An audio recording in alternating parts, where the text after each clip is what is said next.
나서 예수님의 말씀에 대해 이야기를 하는 것을 보게 됩니다. 주님께서 우리에게 하시는 말씀들은 사실 복잡하거나 처음 듣는 말씀이거나 어려운 말씀이 사실 아닙니다. 그럼에도 주님의 말씀이 가볍게 들리지 아니하고 권위 있는 그런 말씀으로 들려지게 되는 이유는 첫째, 말씀하시는 이가 권능 있는 말씀을 하시는 분이고, 둘째는 그 말씀을 듣는 이들이 권능 있는 말씀으로, 믿음으로 듣기 때문에 주님의 말씀을 권능 있는 말씀으로 듣게 되는 것입니다. 예수님께서 십자가에 못 박혀 죽으신 일은 제자들에게 있어서 결코 일어나지 말아야 할 일이 그들에게 일어난 것이고, 또 그것은 그들에게 전에 없던 아주 큰 두려움을 가져다 주게 됩니다. 그러니까 그들이 두려워한 것은 뭐냐면, 예수님처럼 군인들에게 붙들려서 십자가형에 이제 처하게 될 것이라는 그 고난과 죽음에 대한 그런 두려움이었어요. 여러분, 우리가 살아가는 동안에도 이 죽음에 대한 두려움보다 더 큰 두려움은 사실 없을 것 같아요. 지금 이 제자들은 바로 이런 죽음에 대한 두려움 속에 사로잡혀 있는 겁니다.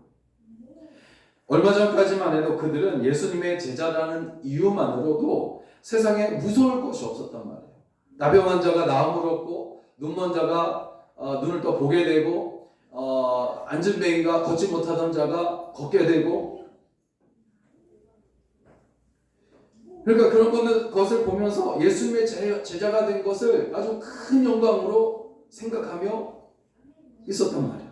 풍랑이 있는 바다를 향해서 잔잔하라 명령하실 때에 바다가 복종하고, 죽은 나사로와 나이성 과부의 죽은 아들 백부장의 그 어떤 딸을 살리시는, 죽은 그들을 살리시는 것을 본 제자들은 이가 어떤 사람에게 바람도 바다도 순종하는가, 죽음도 어떻게 이 사람에게 복종할 수 있는가 하면서 막 놀라워했단 말이죠.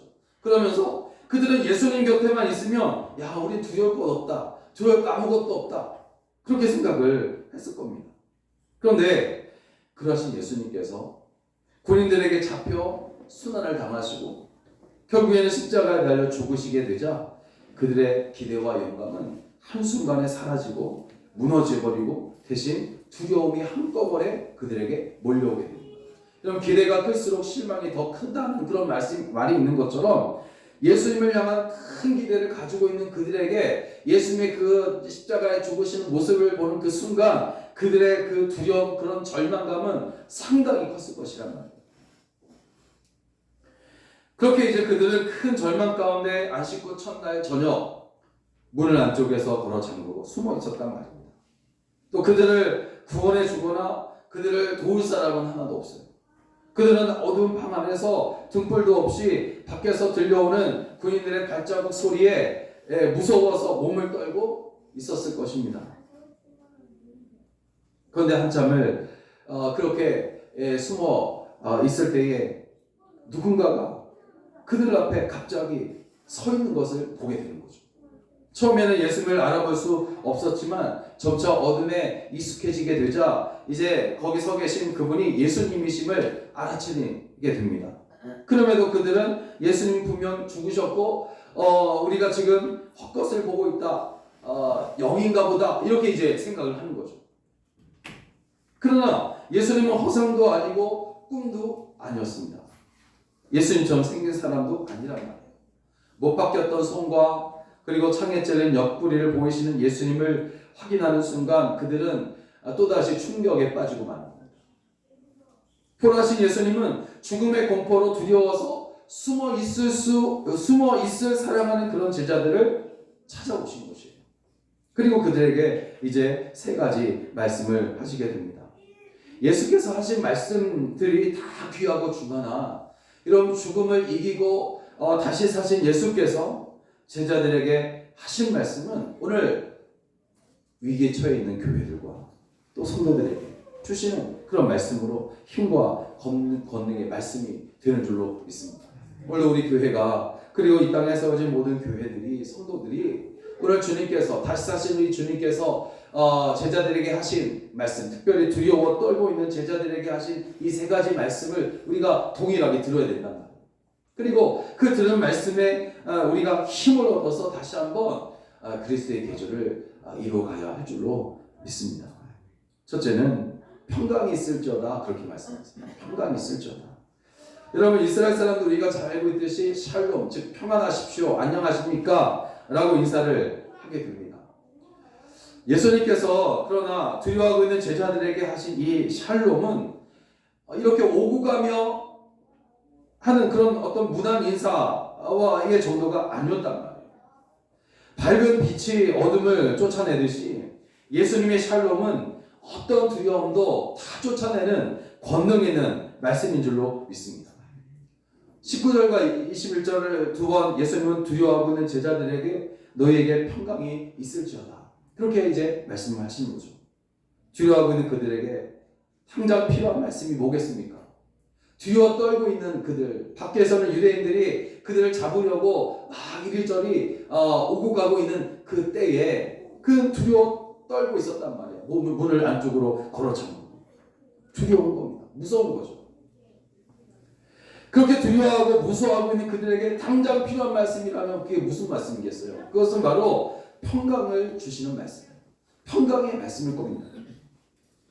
여러분 예수님은 그들에게 믿음이 작은 자들아 어찌하여 두려워하느냐 내가 3일 만에 다시 살아날 것을 너희에게 벌써부터 말하지 않았느냐 하면서 막 책망하지 않으셨어요. 물론 두려워하고 무서워하고 있는 그들의 모습을 보며 그렇게 말씀하기는 하셨지만 책망을 하지는 않았어요. 질책하지는 않으셨어요. 예수님은 두려워하는 그들에게 지금 필요한 말씀이 무엇인지를 아신 겁니다. 두려워하는 자들에게 이렇게 주님은 여러분 우리의 필요를 아시는 분이에요. 우리가 지금 어떤 고통과 또 어떤 고민과 어떤 갈등과 그리고 어떤 두려움에 있는지를 아시는 겁니다. 우리가 어떤 염려 속에 어떤 근심 속에 있는지를 아시는 거예요. 어떤 위기 속에 있는 것도 아셔요. 그러므로 여러분 주님이 우리를 아신다라는 이 믿음만으로도 여러분 우리에게는 큰 위로가 되고 큰 힘이 되는 줄로 믿습니다. 여러분 하나님은 우리를 디자인하셨고 만드셨어요. 그리고 우리에게 하나님의 호흡을 불어 넣어 주셨습니다. 그러게 하나님은 우리의 모든 것을 아십니다. 에레미야 12장 3절에서 여호와여 주께서 나를 아시고 나를 보시며 내 마음이 주를 향하여 어떠함을 감찰하십니다. 그렇게 고백하고 있으며 또 요한복음 18장 4절을 보니까 예수께서 그 당할 일을 아신다. 그렇게 말씀하셨어요. 그런데 하나님은 우리를 아실 뿐만이 아니라 우리의 필요까지도 아시는 거예요. 필요까지도 채우시는 그런 분이신 줄로 믿습니다.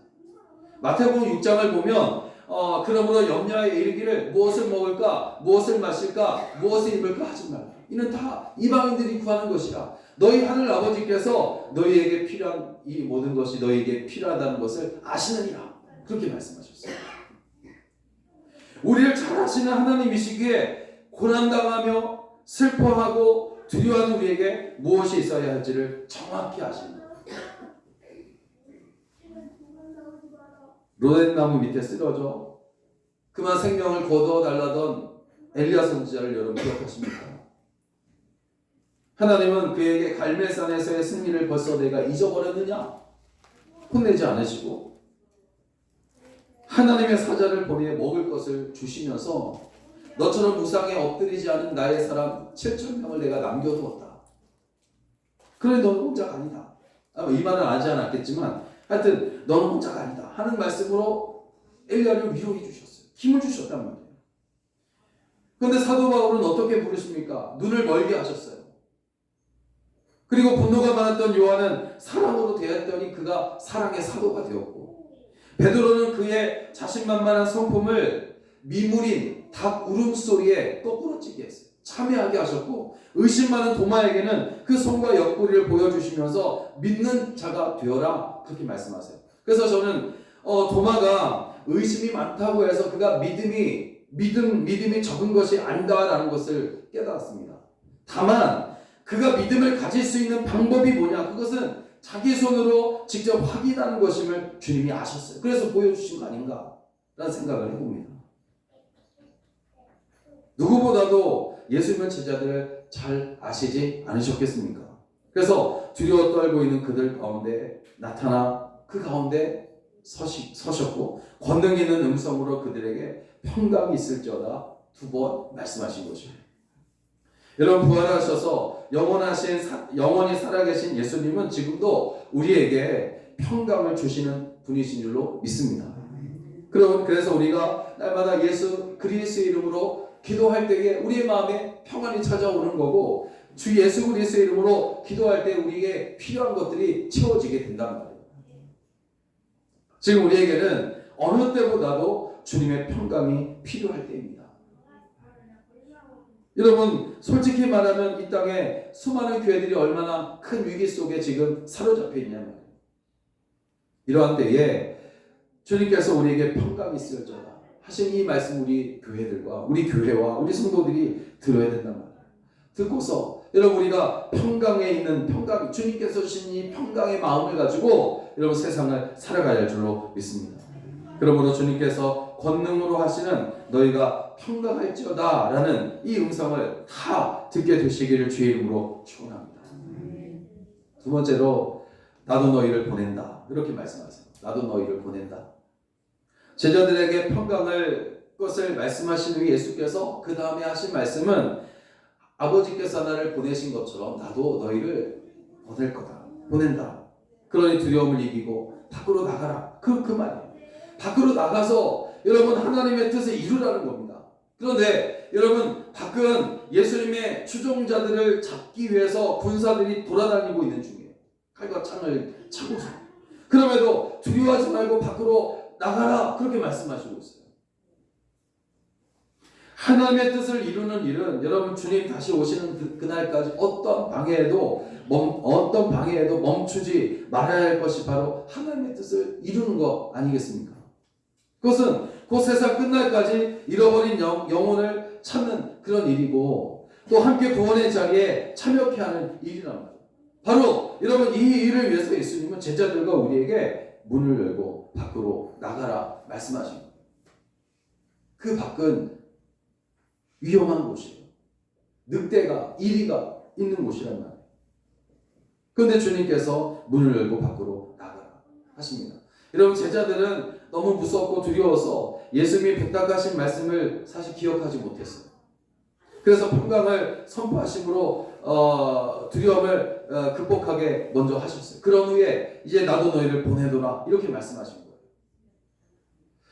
두려워 말고 밖으로 나가라 하십니다. 지켜주겠다는 것이고 이기게 하겠다, 그런 말씀이에요. 곧 주님의 말씀을 따를 때에, 순종할 때에 주의 권능도 따라온다, 그런 말씀입니다.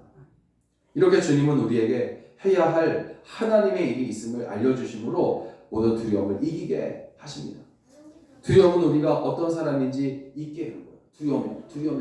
두려움은 그렇습니다. 무슨 일을 해야 할지도 모를 때 두렵게 됩니다.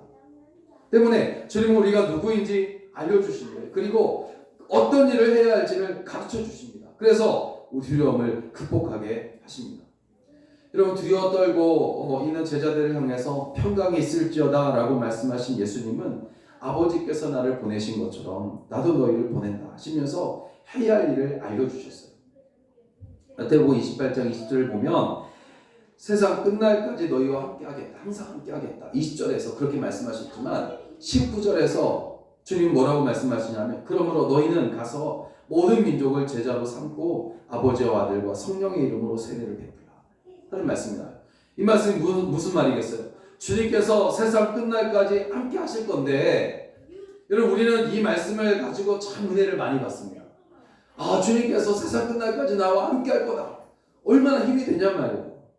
그런데 주님께서 세상 끝날까지 함께 하실 텐데, 이렇게 말씀하신 것은 우리가 세상 끝날까지 주님과 함께 해야 할 일이 있다는 것을 알려주는 거예요. 여러분, 우리는 생각하기를 함께 하는 것만 기뻐하는 거예요. 함께 하신다는 약속만 듣고 너무나 기뻐해요. 그러나 여러분, 주님께서 세상 끝날까지 나와 함께 하겠다고 하신 이 말씀은 결국 세상 끝날까지 주님이 나와 함께 하실 일이 있다라는 그런 말씀이에요. 이처럼 죽음은 우리를 방 안에 가두게 되지만 부활은 우리를 문 밖으로 나가게 합니다. 우리는 지금 너무 많은 이유들로 공통의 두려움 가운데 있어요. 이렇게 공통의 두려움 속에 빠져있는 시대가 없었던 것 같아요. 지진이나 전쟁이나 코로나나 여러 가지 많은 이유들, 공통의 두려움 가운데 우리가 살고 있어요. 주님은 이런 일을 멈추지 않으시고 모든 것을 합하여 선하시는 일을 이루시지만 오늘 그리스도인들과 교회들은 주의 일에 대해서 힘을 잃어가고 있는 모습이 보이는 것 같습니다. 그렇지만 여러분, 오늘 쉬지 않으시는 우리 주님은 우리를 계속 멈춰 있게 하지 않으실 겁니다. 두려움에 빠져 발을 알지 못한 채 영원히 사막처럼 말라버리는 것을 보고 싶지 않으시기 때문이에요. 주님, 하나님께서 예수님을 우리에게 보내신 목적, 그것은 죄로 인해 오늘 말씀처럼 죄로 인해 사망의 권세에 붙들려 있는 우리를 자유케 하시기 위함이에요. 오늘 12절을 보면 죄송합니다. 말씀을 보면 너희가 죄를 사면 사해질 것이다, 그렇게 말씀하시고 있거든요. 여러분, 죄의 종이었던 우리를 하나님의 자녀로 삼으시려고 하나님은 아들을 보내주셨어요. 그리고 이제 예수님은 우리를 또 같은 목적으로 세상에 보내신다, 그렇게 말씀하세요. 여러분, 우리가 증인으로 살아야만 하는 이유는 주님께서 주신 사명이기도 하지만 복음을 전하게 되면 그 복음이 내게 힘을 공급하게 되기 때문이에요. 능력을 주기 때문입니다. 그래서 마태복음 10장 11절 13절을 보면 어떤 성이나 마을에 들어가든지 그 중에 합당한 자를 찾아내어 너희가 떠나기까지 거기서 머물라. 또 그 집에 들어가면서 평안하기를 빌라. 그 집이 이에 합당하면 너희 평안이 거기 임할 것이요 만약 합당하지 않으면 그 평안이 너희에게로 돌아올 것이니라 하고 말씀하셨어요. 그러므로 우리는 말씀에 순종해야 합니다. 그 순종을 따라 평안이 임하기 때문이고 그 순종을 따라 주의 권능이 임하기 때문이에요. 여러분, 아버지가 나를 보내신 것 같이 나도 너희를 보내노라 하신 이 말씀을 묵상하고 그 말씀대로 순종하게 되시기를 주의 이름으로 축원합니다. 순종이 그래서 좋은 거예요. 순종하게 되면 평안도 임하고 주의 권능도 임하기 때문이에요.